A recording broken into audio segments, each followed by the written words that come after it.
নবীর ঘরে যাইয়া সিদ্দিক আকবর যখন ঢুকলেন, আল্লাহর নবী রাহমাতুল লিল আলামিন পয়গম্বর আসন থেকে দাঁড়ায় গেছে। আবু বকরের রক্তাক্ত শরীর দেখা নবী দাঁড়ায় আবু বকরের দিকে তাকায় আছে। অটোমেটিক আল্লাহর নবীর চোখ দিয়া পানি বের হয়ে গেছে। আল্লাহর নবী বলেন, আবু বকর এত কষ্ট আপনি করলেন, আমি আপনাকে বলেছিলাম না প্রকাশ্যে দাওয়াতের দরকার নাই? ও আবু বকর, আপনি এত কষ্ট করলেন দ্বীনের জন্য। আবু বকর আল্লাহর নবীরে জড়ায় ধরছে। আল্লাহর নবী আবু বকরে জড়ায় ধরে কাঁদতে আরম্ভ করেছে। দুইজন কাঁদতে কাঁদতে বেকারার হয়ে গেছে। ও ভাই, আবু বকর সিদ্দিক আল্লাহর নবীরে দেখছে, নিজের শরীরের মধ্যে স্বস্তি আসছে, দুনিয়ার খাবার ভক্ষণ করেছে। এ মুসলমান, আল্লাহর নবীর ভালোবাসা সিদ্দিক আকবরের ভিতরে এত পরিমাণে ছিল, নিজের জান দিয়া দিবে, নিজের জীবন দিয়া দিবে। আল্লাহর নবী তিল পরিমাণের কষ্ট পাবে, সেইটা আবু বকর বরদাস্ত করতে পারে না। কেমনে দামি হইছে আবু বকর, কেমনে দামি হইছে? এমনি কি জান্নাতের 8টা দরজা তারে ডাকবে? এমনি কি আল্লাহ কোরআনের বিভিন্ন জায়গায় আবু বকরের ব্যাপারে আয়াত নাজিল করেছে? এমনি কি নবী বলেছে আমার উম্মতের শ্রেষ্ঠ ব্যক্তির নাম আবু বকর? আরে না মুসলমান, না, তুমি তো নবীরে ভালোবাসতে জানো না। তোমার ভালোবাসা মুখে, সাহাবীদের ভালোবাসা অন্তরে। তোমার ভালোবাসা তো অন্তরে ঢুকে না। অন্তরে যতদিন পর্যন্ত ভালোবাসা না ঢুকবে ততদিন পর্যন্ত তুমি আল্লাহর নবীর খাঁটি উম্মত হইতে পারবা না। ও ভাই, নবী চিনো, নবী চিনো, নবী চিনো। নবী যদি চিনতে পারো তাহলে আল্লাহর নবীর জন্য জীবন দিতে পারবা। আল্লাহর নবীর জন্য জীবন দিলে তোমার জন্য নবীর শাফাআত ওয়াজিব হয়ে যাবে, তোমার জন্য নবীর সুপারিশ ওয়াজিব হয়ে যাবে। যে উম্মত নবীর জন্য জীবন দিবে, নবীর জন্য রক্ত জড়াইবে, আল্লাহর নবী এই উম্মতকে রাখিয়া কখনো জান্নাতে যাবে না।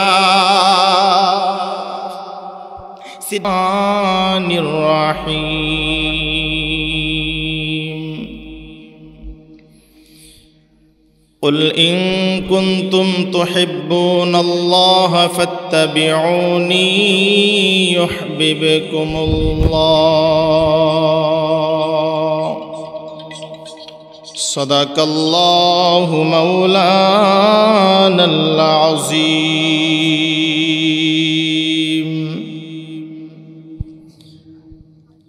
আমরা সবাই দুরূদ শরীফ পড়ি। আল্লাহুম্মা সাল্লি আলা মুহাম্মাদ ওয়া আলা আলি মুহাম্মাদ কামা সাল্লাইতা আলা ইব্রাহিম ওয়া আলা আলি ইব্রাহিম ইন্নাকা হামিদুম মাজিদ।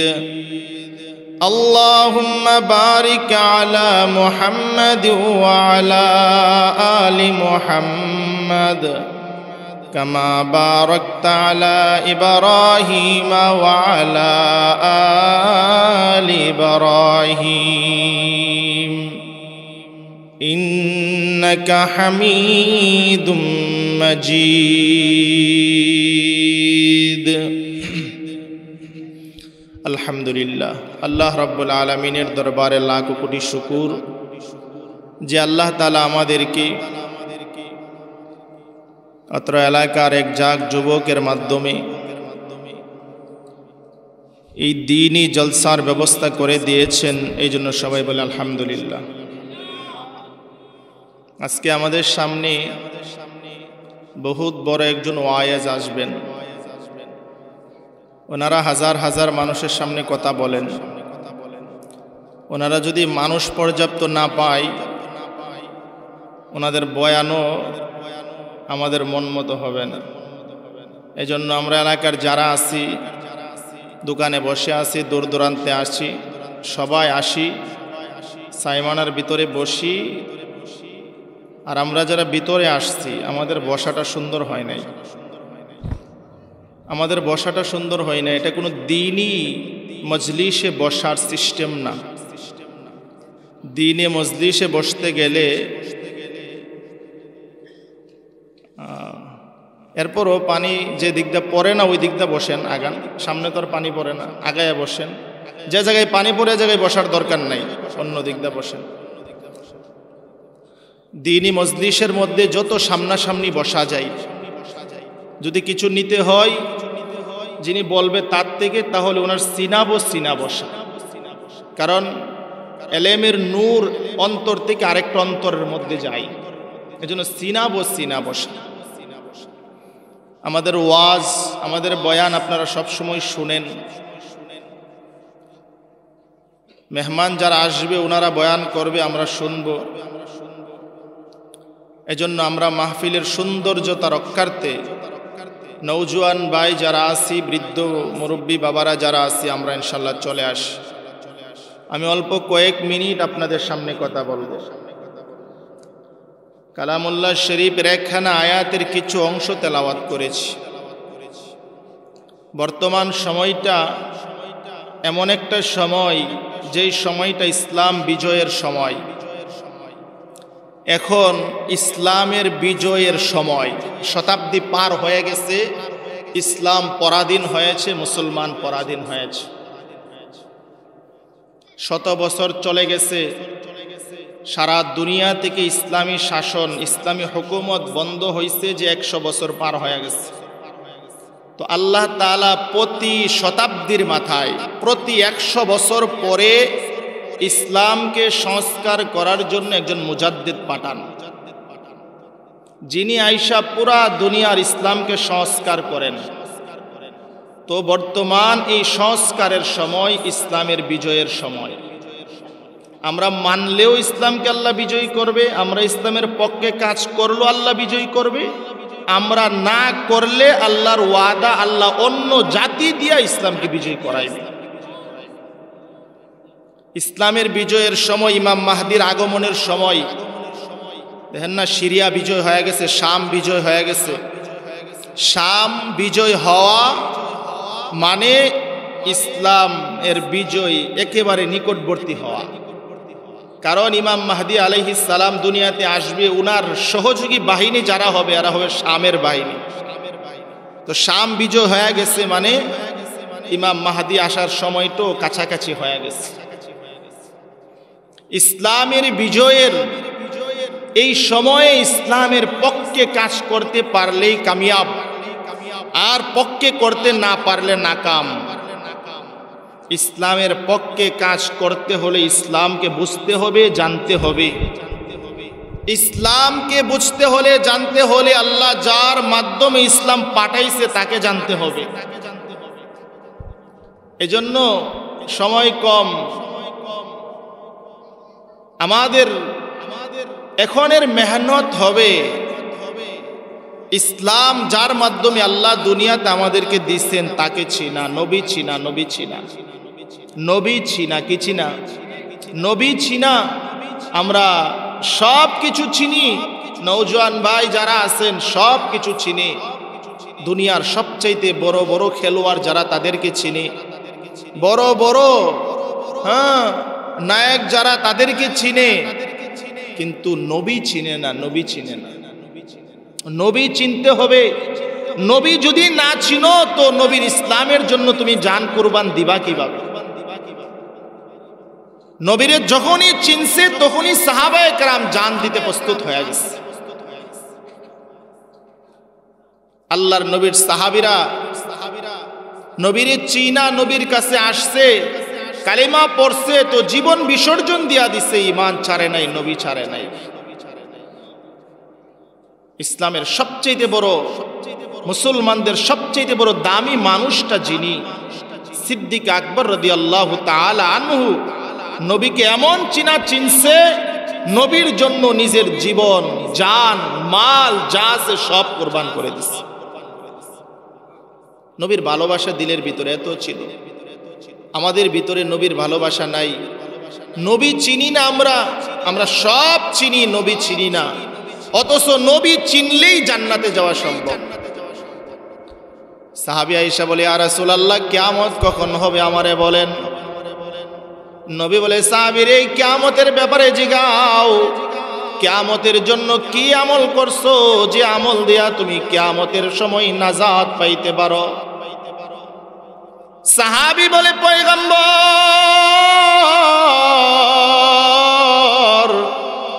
আমার জিন্দেগিতে এমন কোনো আমল যদিও নাই যে আমল আমি আল্লাহর কাছে পেশ করতে পারি।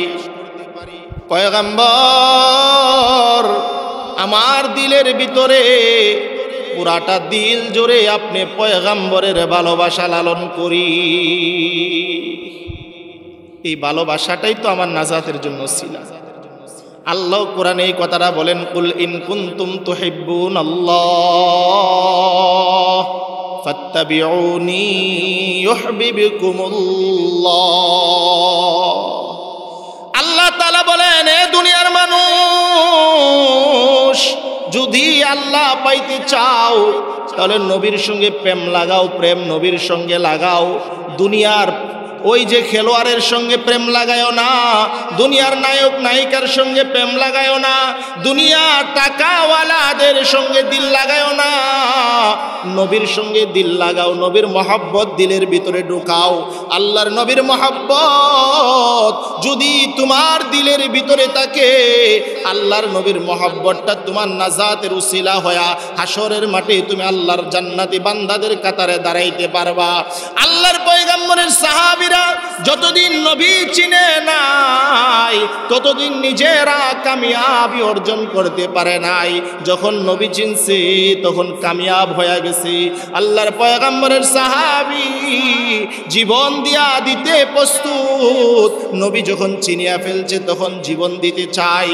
আরে সিদ্দিক আকবর রাদিয়াল্লাহু তাআলা আনহুর কথা বলেছিলাম।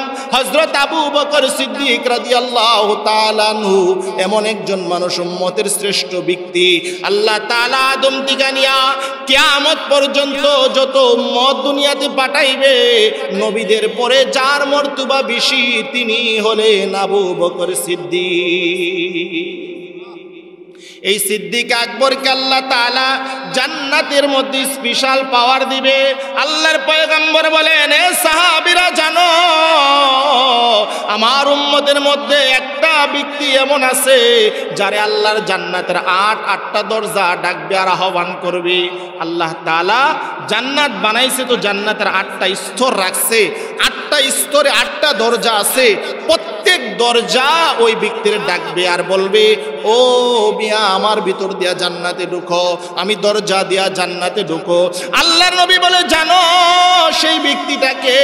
ওই সেই ব্যক্তিটা আর কেউ নয়, সেই ব্যক্তিটা হলো আমার আবু বকর। আবু বকর সিদ্দিক রে জান্নাতের 8টা দরজা ডাকবে।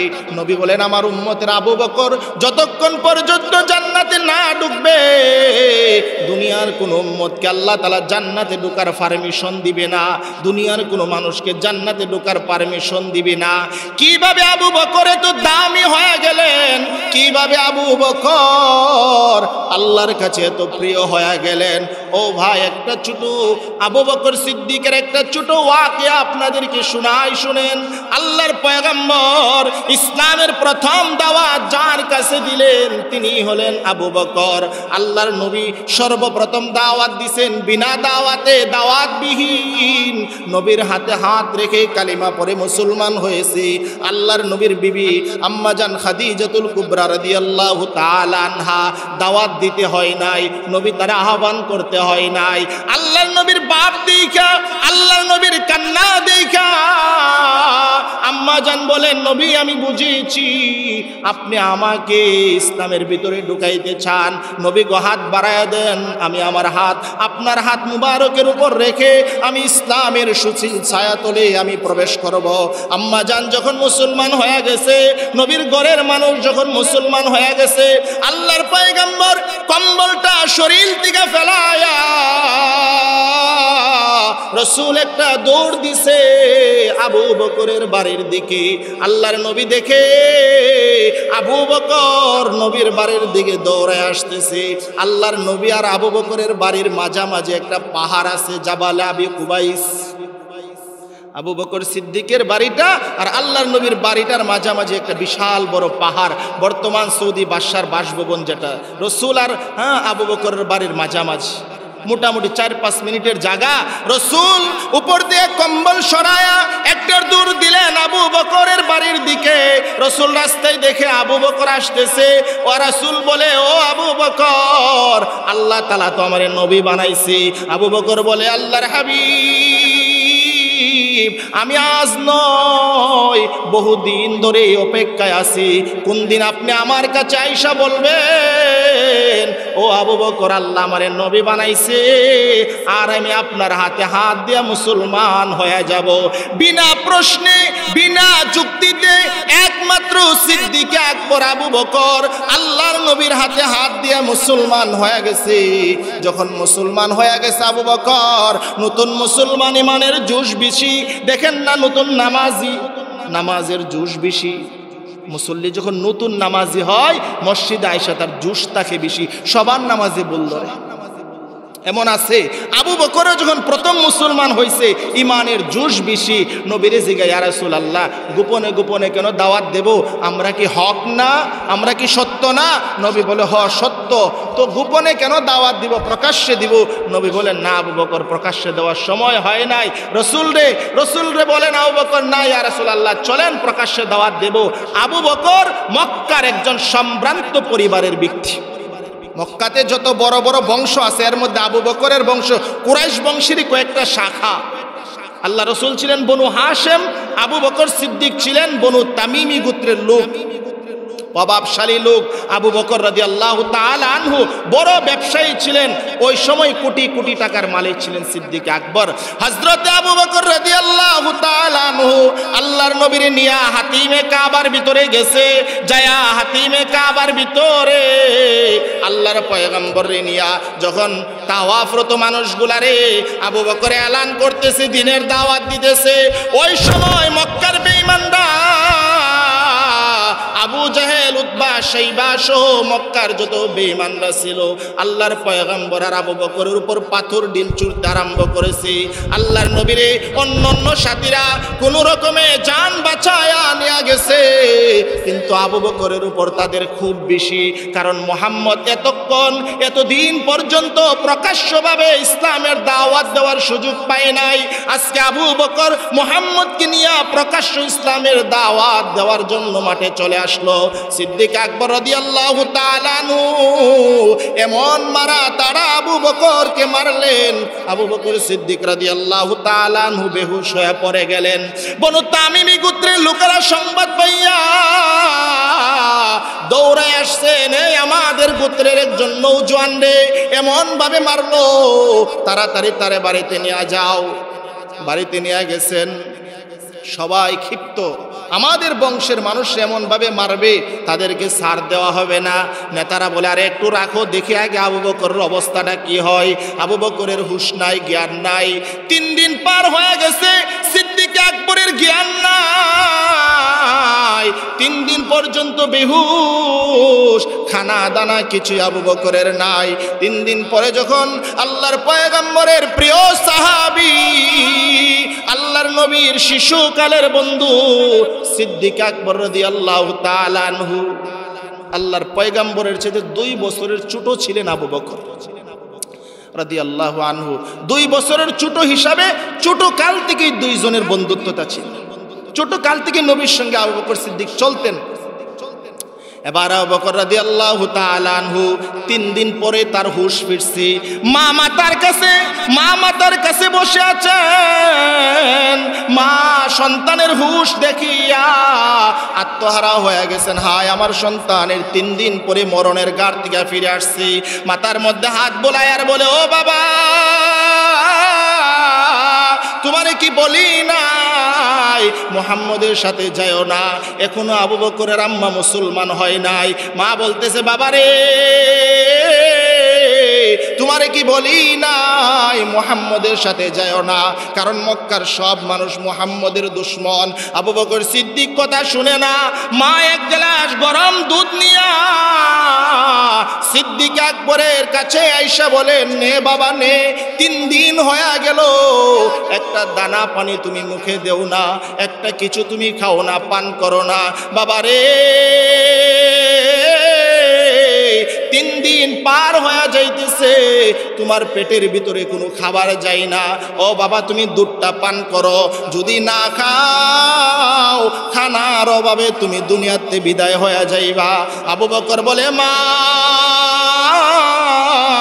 এই হাতিমে কাবার মধ্যে শুধু আমি একা মার খাই নাই, আরে আমার বন্ধু যার জন্য আমি আমার জীবন দিতে রাজি সেই বন্ধু মুহাম্মদও তো মার খেয়েছে। মা গো ও মা আমার পয়গম্বরের কি অবস্থা, সে অবস্থা জানার আগ পর্যন্ত আমি কোনো কিছু খাবো না। মা বারবার জোরাজুরি করে। এবার সিদ্দিক আকবর বলে মা কাবার রবের কসম করে বলি যতক্ষণ পর্যন্ত আমার নবী কি অবস্থায় আছে সেটা না জানবো ততক্ষণ পর্যন্ত আমি দুনিয়ার কোনো দানা পানি পান করব না।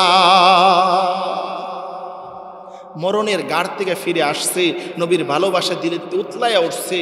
এবার আবু বকরের আম্মা মা তো মা সন্তানরে খাবারের জন্য বলে বাবারে জোরে বলিস না, জোরে বলিস না, যদি জোরে জোরে বলো তোমার গোত্রের লোকেরা শুনবে তোমার প্রতিবার। মা বলে আমি কিভাবে মুহাম্মদের সংবাদ তোমার আয়না দিতে পারি, আমি মুহাম্মদরে কোথায় পাই? আবু বকর বলে ও মা শুনো, উমরের বোন আছে উম্মে জামিল। উমর রাদিয়াল্লাহু তাআলা তখনও মুসলমান হয় নাই, ওনার এক বোন নাম ছিল উম্মে জামিল, তিনি ইসলাম গ্রহণ করেছিলেন। মা রে বলে মা গো তুমি উম্মে জামিলের কাছে যাও, যায় আমার নবীর কথা জিগাও, নবী কোথায় আছে সে জানবে, সে ওই মহিলা নবীর খবর জানবে। এবার আবু বকরের মা দৌড়ে গেলেন, এ উম্মে জামিল বলো না মুহাম্মদ কোথায়, মুহাম্মদের কি অবস্থা, মুহাম্মদের কি হালত? আবু বকর তো বাইনা ধরেছে, মুহাম্মদের হালত যতক্ষণ না জানবে ততক্ষণ পর্যন্ত কিছু খাবে না। উম্মে জামিল অপরিচিতের বেশি ভাবছে আমারে মনে হয় পরীক্ষা করার জন্য আসছে, যদি পরিচয় দিই আমার উপর তো নির্যাতন হবে। উম্মে জামিল বলে আরে মুহাম্মদকে আমি চিনি না, মুহাম্মদের সঙ্গে আমার কোনো সম্পর্ক নাই। আবু বকরের মা কানে কানে বলে আমার ছেলে আবু বকর তোমার কথা বলেছে, তোমার কাছে গেলে সংবাদ পাওয়া যাবে, গোপন করে লাভ নাই, তুমি মুহাম্মদের খবর আমারে বলো, আমি কোথায় গেলে মুহাম্মদ রে পাবো? উম্মে জামিল বলেন আমি কিছুক্ষণ আগে আল্লাহর নবীর খবর নিয়ে আসছি, আল্লাহর নবী সুস্থ আছেন, আল্লাহর নবী ভালো আছেন, তুমি আবু বকর রে যায় বলো আল্লাহর নবী সুস্থ আছেন, ভালো আছেন, কোনো চিন্তা যেন না করি। আবু বকরের মা দৌড়ে বাড়িতে যায় বলেন এ সন্তান আমি উম্মে জামিলের কাছে গেছিলাম, উম্মে জামিলের কাছ থেকে সংবাদ নিয়ে আসলাম আল্লাহর নবী ভালো আছে, টেনশনের কোনো দরকার নাই, তোমার বন্ধু মুহাম্মদ ভালো আছে। আবু বকর বলে মা তুমি বললে চলবে না, উম্মে জামিলকে আমার কাছে নিয়ে আসো, আমি উম্মে জামিলের জবান থেকে শুনতেছি আল্লাহর নবীর অবস্থা। আবার দৌড়ে মা গেলেন উম্মে জামিলের কাছে। উম্মে জামিল এসে বলেন এ আবু বকর আপনি টেনশন করবেন না, আপনি চিন্তা করবেন না, আল্লাহর পয়গম্বর ভালো আছে, আল্লাহর পয়গম্বর সুস্থ আছে। এবার আবু বকরের মা বলে এ সন্তান তোমার নবীর খবর তুমি পেয়েছো, নেও এক পেয়ালা দুধ তোমার হাতে দিলাম, দুধটা তুমি পান করে একটু শক্তি যোগাও শরীরের মধ্যে। 3 দিন ধরে খাবার খাও না, শরীরে তো শক্তি নাই, তুমি তো দাঁড়াইতে পারো না, উঠতে পারো না, নড়তে পারো না। এবার সিদ্দিক আকবর মাকে বলে মা আল্লাহর নবীর সুস্থতার সংবাদ পাইলাম, দিলের মধ্যে স্বস্তি আসছে, নবী জিন্দা আছে, এই কথা শুনে আমার দিলে স্বস্তি আসছে। মা গো আল্লাহর কসম করে বলি যতক্ষণ পর্যন্ত আমার এই 2টা চোখ দিয়ে আল্লাহর নবীরে না দেখবো ততক্ষণ পর্যন্ত দুনিয়ার কোনো খাবার খাবো না। মা ফরসে বড় বেকায়দায় কি করবে, এখন তো সব মানুষ সজাগ, রাত্র পর্যন্ত অপেক্ষা করো। রাত্র যখন হয়ে গেছে সিদ্দিক আকবরের মা আর উম্মে জামিল 2 জন মহিলা মিলে সিদ্দিক আকবরকে শোয়ার থেকে উঠায়া 2 জনের কাঁধে ভর দিয়া আস্তে আস্তে হাঁটতে হাঁটতে কয়েক মিনিটের জায়গা। আল্লাহর নবীর বাড়ি বরাবর গেলেন, আল্লাহর নবীর বাড়িতে গেলেন। আল্লাহর নবীর ঘরে যাইয়া সিদ্দিক আকবর যখন ঢুকলেন, আল্লাহর নবী রাহমাতুল্লিল আলামিন পয়গম্বর আসন দিকে দাঁড়ায় গেছে। আবু বকরের রক্তাক্ত শরীর দেখা নবী দাঁড়ায় আবু বকরের দিকে তাকায় আছে। অটোমেটিক আল্লাহর নবীর চোখ দিয়া পানি বের হয়ে গেছে। আল্লাহর নবী বলেন, আবু বকর এত কষ্ট আপনি করলেন, আমি আপনাকে বলেছিলাম না প্রকাশ্যে দাওয়াতের দরকার নাই। ও আবু বকর আপনি এত কষ্ট করলেন দ্বীনের জন্য। আবু বকর আল্লাহর নবীরে জড়ায় ধরছে। আল্লাহর নবী আবু বকরে জড়ায় ধরে কাঁদতে আরম্ভ করেছে। দুইজন কাঁদতে কাঁদতে বেকারার হয়ে গেছে। ও ভাই, আবু বকর সিদ্দিক আল্লাহর নবীরে দেখছে, নিজের শরীরের মধ্যে স্বস্তি আসছে, দুনিয়ার খাবার ভক্ষণ করেছে। এ মুসলমান, আল্লাহর নবীর ভালোবাসা সিদ্দিক আকবরের ভিতরে এত পরিমাণে ছিল, নিজের জান দিয়া দিবে, নিজের জীবন দিয়া দিবে। আল্লাহর নবী তিল পরিমাণের কষ্ট পাবে, সেইটা আবু বকর বরদাস্ত করতে পারে না। কেমনে দামি হইছে আবু বকর, কেমনে দামি হইছে? এমনি কি জান্নাতের 8টা দরজা তারে ডাকবে? এমনি কি আল্লাহ কোরআনের বিভিন্ন জায়গায় আবু বকরের ব্যাপারে আয়াত নাজিল করেছে? এমনি কি নবী বলেছে আমার উম্মতের শ্রেষ্ঠ ব্যক্তির নাম আবু বকর? আরে না মুসলমান, না, তুমি তো নবীরে ভালোবাসতে জানো না। তোমার ভালোবাসা মুখে, সাহাবীদের ভালোবাসা অন্তরে। তোমার ভালোবাসা তো অন্তরে ঢুকে না। অন্তরে যতদিন পর্যন্ত ভালোবাসা না ঢুকবে ততদিন পর্যন্ত তুমি আল্লাহর নবীর খাঁটি উম্মত হইতে পারবা না। ও ভাই, নবী চিনো, নবী চিনো, নবী চিনো। নবী যদি চিনতে পারো তাহলে আল্লাহর নবীর জন্য জীবন দিতে পারবা। আল্লাহর নবীর জন্য জীবন দিলে তোমার জন্য নবীর শাফাআত ওয়াজিব হয়ে যাবে, তোমার জন্য নবীর সুপারিশ ওয়াজিব হয়ে যাবে। যেই উম্মত নবীর জন্য জীবন দিবে, নবীর জন্য রক্ত জড়াইবে, আল্লাহর নবী এই উম্মতকে রাখিয়া কখনো জান্নাতে যাবে না। সিদ্দিক আকবর নবীরে কেমন ভালোবাসে যদি বলা হয় ঘন্টার পর ঘন্টা বলা যাবে। আল্লাহর নবীর সাহাবী আবু বকর আল্লাহর নবীর কি পরিমাণের ভালোবাসে, নিজের জীবন দিয়া দিতে চায়, তবু নবীর গায়ে ফুলের টুকা পড়বে মেনে নিতে পারে না। হিজরতের রজনীতে আল্লাহর পয়গম্বর যখন আবু বকর সিদ্দিককে নিয়া হিজরত করতেছেন, নবী আবু বকরকে নিয়া হিজরতের রজনীতে বের হয়ে গেলেন। হিজরতের রজনীতে আবু বকরে বললেন, আবু বকর দীর্ঘদিন আগে বললেন হয়তো তোমারে নিয়ে আমি মদিনায় হিজরত করব, তুমি আমার হিজরতের সাথী হইবা। যেই দিন থেকে বলছেন ওই দিন থেকে নিয়ে আবু বকর সর্বদা প্রস্তুত থাকতেন কখন যেন নবী আয়েশা ডাকতেন। দিনের বেলা নবীর দরবারে থাকতেন আর রাত্রের বেলা দরজার সামনে দাঁড়ায়া দাঁড়ায়া ঘুমাইতেন। আল্লাহর নবীর বাড়ির থেকে রসুল যে রাস্তা দিয়ে হিজরত করছেন সেটা আবু বকরের বাড়ির সাথে লাগা। আল্লাহর নবীর বাড়ির থেকে আয়েশা আবু বকরের বাড়ির উপর দিয়া যায় রসুল হিজরত করছেন। এই জন্য আবু বকরের বাড়ির উপর দিয়ে নবী যাইতে হয়েছে। আবু বকরের বাড়িতে আসছেন, নবী আয়েশা ডাক দিছে আবু বকর। প্রথম ডাকে আবু বকর বলল লাব্বাইক ওয়া সাদাইক ইয়া রাসূলুল্লাহ। নবীজিকে আবু বকর ঘুমাও নাই? ইয়া রাসূলুল্লাহ, ওই যে আপনি বলছিলেন ওই কিছুদিন আগে, হ্যাঁ কয়েক মাস আগে যে তোমায় আমার হিজরতের সাথী হইবা, ওই দিন থেকে দিনের বেলায় আপনার মজলিস অপেক্ষমান থাকতাম আর বাড়িতে আসলে রাত্রের বেলা দাঁড়ায়া দাঁড়ায়া ঘুমাইতাম দরজার সাথে কান লাগায়া, আপনি ডাক দিলে যেন জবাব দিতে দেরি না হয়। কারণ যদি দেরি হয় বেঈমানরা তো আশেপাশে আছে, তারা যদি আপনার আওয়াজ শুনে আপনার উপর হামলা করবে। আর আমার কারণে যদি আপনার উপর একটা ফুলের টুকা পড়ে হাসরের মাঠে আল্লাহর সামনে মুখ দেখাইবার কায়দা আমার নাই। এজন্য দাঁড়ায় অপেক্ষা করেছি। রাসূলুল্লাহ সিদ্দিক আকবরকে নিয়ে যাচ্ছে, হিজরত করবে। হিজরতের সময় আল্লাহ রসুল রাস্তা দিয়া যাইতেছেন, আবু বকর সিদ্দিক রাদিয়াল্লাহু তাআলা আনহু সাথে আছেন। একটা ঘোড়ার উপর উনি আছেন, একটা সাওয়ারির উপর, আর একটা সাওয়ারির উপর তিনি আছেন।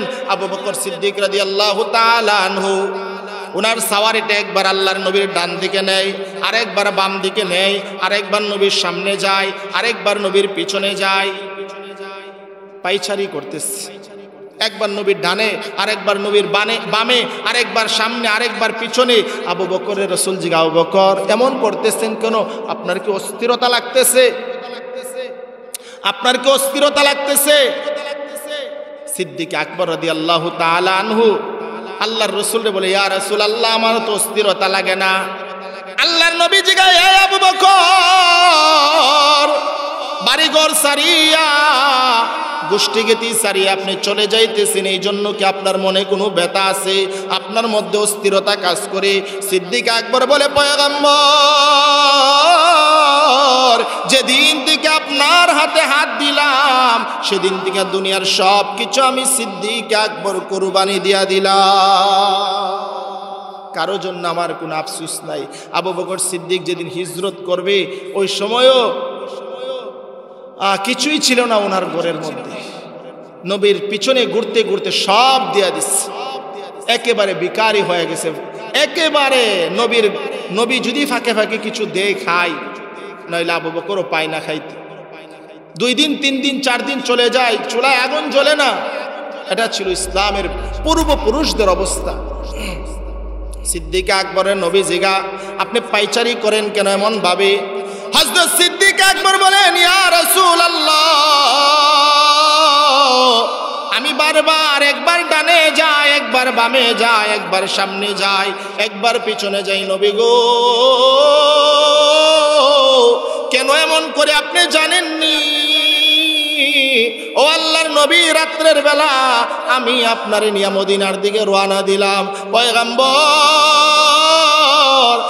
এই রাস্তার মধ্যে বহু বেঈমান আছে, বহু মুনাফিক আছে।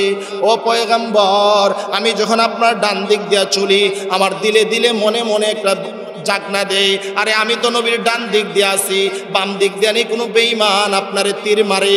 এই জন্য পয়গম্বর, তীরটা যেন আপনার গায়ে লাগার আগে আমার গায়ে লাগে, সেই জন্য আমি ডান দিক থেকে বাম দিকে যাই।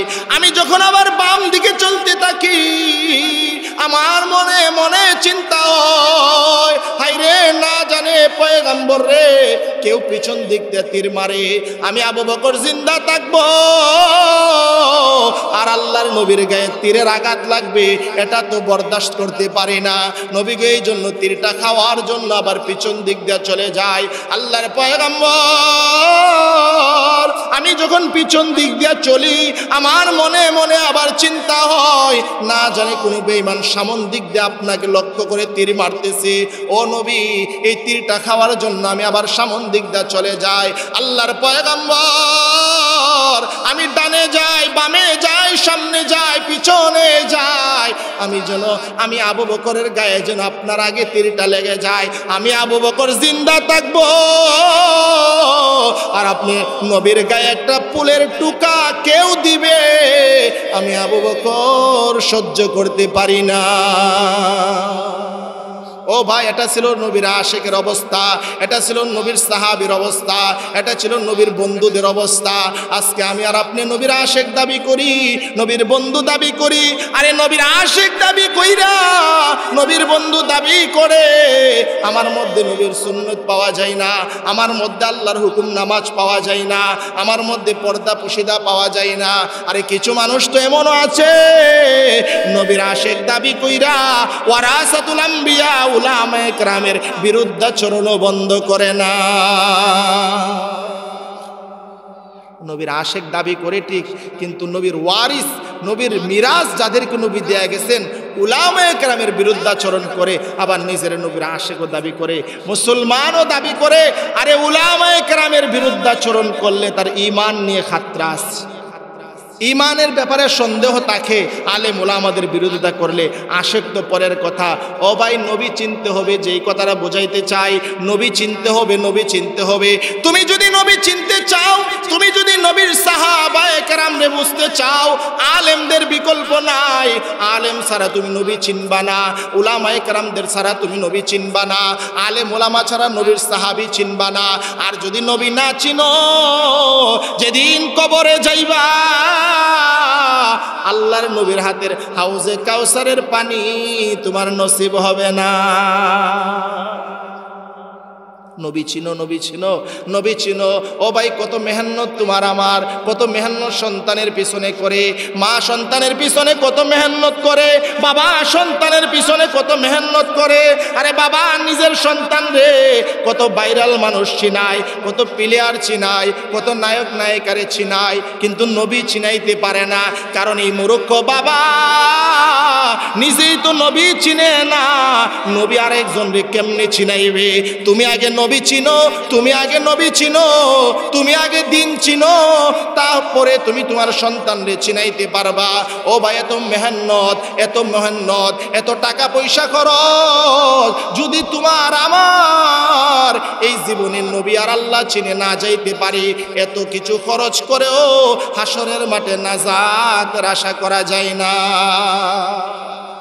এই জন্য নবী চিনার মেহনত করা, উলামায়ে কেরাম আমাদের পিছনে মেহনত করে আল্লাহ এবং আল্লাহর নবী আমাদেরকে চিনানোর জন্য।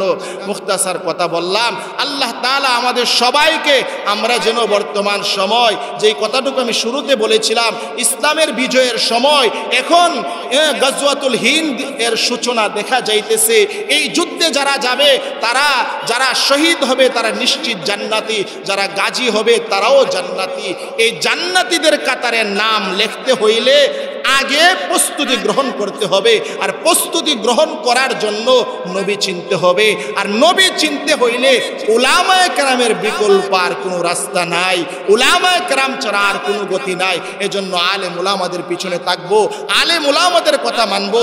আল্লাহ তাআলা আমাদের সবাইকে যে কথাগুলি বললাম শুনলাম আমল করার তৌফিক দান করুক। ওয়া মা আলাইনা ইল্লাল বালাগ। আসসালামু আলাইকুম।